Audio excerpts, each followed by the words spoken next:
Hey there, good morning. Great to have you here. I love it when you smile, when you grin from ear to ear. You know that you look good today, dressed up from head to floor. So now that we're all set, count with me to 4. 1, 2, 3, 4. Hey ho, let's all jump and shout, jumping into story time together. Hey ho, we'll all jump and shout. Will you help to get this party started? Let's go. Let's go. I love listening to the story time before I sleep.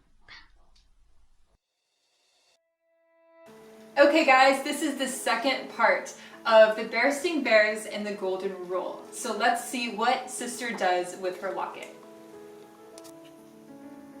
The other girls were surprised. Susie Woozy Face? Said Lizzie doubtfully. She has weird clothes, said Anna. And those corny pigtails, said Lizzie. Not to mention those chunky glasses and braces, added Anna. Well, said Sister discouraged. I just thought, oh, don't worry about old Susie McWoozy, said Lizzie, taking Sister's arm. She'll be fine. She'll be some other club to play with. Cub's more her style. Come on. Sister allowed herself to be led away to the hopscotch game. She felt a little worried about Susie McWoozy, though she couldn't exactly say why.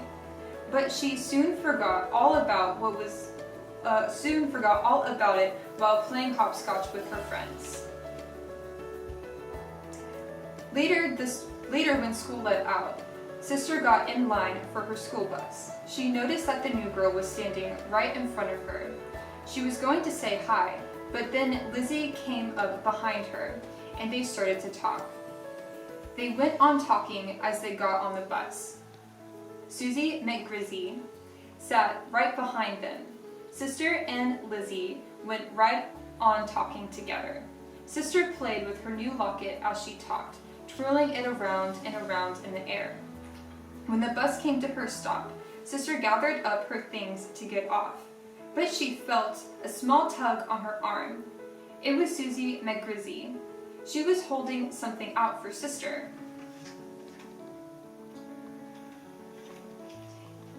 Here, she said shyly, you dropped this. It was Sister's new locket. Gee, said Sister, thanks. It was all she could think to say. Sister climbed off the bus and watched as it pulled away. She could see Susie looking back at her in the window. Sister hung her locker back around her neck. What if Susie hadn't noticed she dropped it? It might be gone for good. Mama was waiting for Sister as she climbed the front steps. How was school today, dear? Asked Mama. Oh, okay, I guess, sighed Sister, dumping her school bag on the armchair of the living room. She glanced up at the framed sampler of the Golden Rule over the mantel. Somehow, the golden locket hanging around her neck felt heavier than ever. That evening at dinner, Sister was unusually thoughtful. She picked at her lima beans and stared off into space. A penny for your thoughts? Asked Father as he fed Honey Bear. Huh? Said Sister, looking up. Oh, I was just thinking about the golden rule inside my locket, she explained. I don't really get it. What's it supposed to mean? Well, began Mama. Let me give you an example. Do you remember that trouble you had when Queenie first moved to town? Sister perked up and paid attention. She remembered it all too well. Do you remember how Queenie started an in crowd that kept you out and made fun of your clothes and hair bow? Mama asked. Do you remember how badly you felt? Boy, did she ever. Sister started to feel hurt just thinking about it. Her lower lip began to quiver, and a tear came down her eye. All the golden rule is saying, Papa continued, is that you shouldn't turn around and do the same sort of thing to someone else. He paused and scraped the mashed potatoes off Honey's chin. You should always treat other people the way you would like to treat yourself.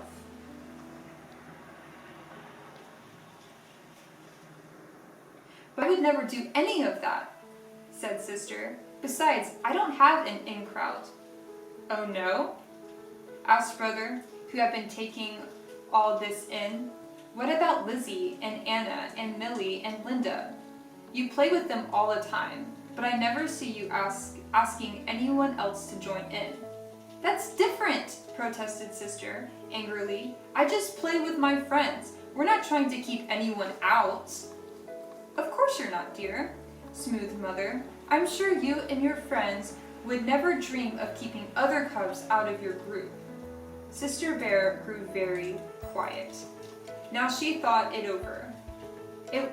She wasn't quite so sure. Just so sure at all. The next day at recess, as soon as Sister came outside, she looked around the playground for Susie McGrizzy. She soon spotted her, sitting off by herself under a big oak tree at the edge of the schoolyard and reading a book. Sister marched right over to her. Hello, Susie, she said brightly. Susie looked up with surprise. Hello, she said shyly. I'm Sister Bear, and my friends and I are going to play some hopscotch, Sister told her. Would you like to join us? Susie's face lit up. Oh, I'd love to, she said with her big bracy grin. I love hopscotch, Sister. Do you want to see my locket? Sure, said Susie. Okay, said Sister. Come on, I'll show it to you. Over there. Sister took off, and Susie chased her, laughing, across the playground to the hopscotch square, where Lizzie, Millie, Anna, and Linda were waiting. Sister's golden locket gleamed in the sun as she ran. Alright, that's the end of our story today, and I hope you really enjoyed it. See you guys later! Goodbye. Goodbye. Goodbye! When something's starting out, we'll often say hello. And when we're in the middle of something, we might say that's fun. But when something's almost over and it's winding down, We'll look at each other and we might say goodbye.